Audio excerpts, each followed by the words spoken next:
फसैले होगे जाल में तोरा दोनों कर चुमाले हो गाल में। कवन छौड़ा फसैले होगे जाल में तोरा दोनों कर चुमाले हो गाल में।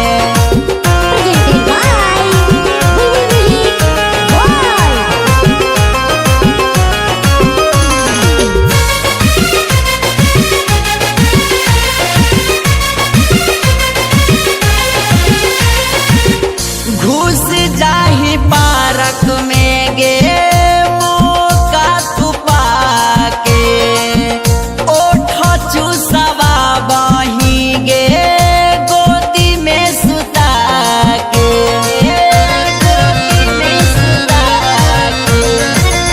घुस जाही पार्क में गे मौका तू पाके ओठ चूसवा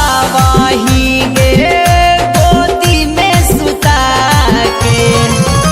तोरा नियत खराब हऊ चाल में कुछ लगे तोरा काला हऊ दाल में।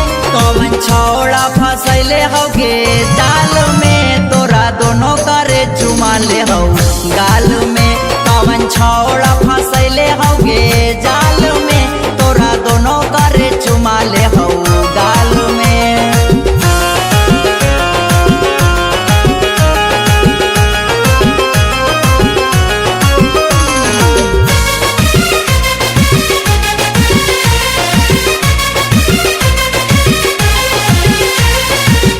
जहिया पकड़ैमी छौड़ी करबौ बवाल गे राजेश अरुण छैला के होतौ बुरा हाल गे होतौ बुरा हाल गे।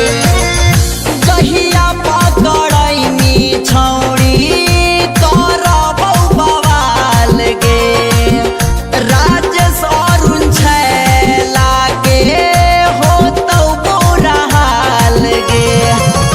जही दिन ब दिन दुबारा लगे तोर देहिया के मखन हमा हाल गे। कवन छौड़ा फसैले होगे जाल में तोरा दोनों करे चुमाले हो गाल में। कवन छौड़ा फसैले होगे जाल में तोरा दोनों करे चुमाले हो गाल में। तू ता कोचिंग के बहाने कहाँ जाएंगे बोल के करा से बोले बती आएंगे।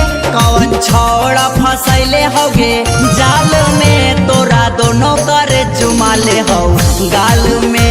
कवन छौड़ा फसैले होगे जाल में तोरा दोनों करे चुमाले हो गाल में। कवन छौड़ा फसैले होगे जाल में तोरा दोनों करे चुमाले हो गाल में। कवन छौड़ा फसैले होगे जाल में तोरा दोनों करे चुमाले हो।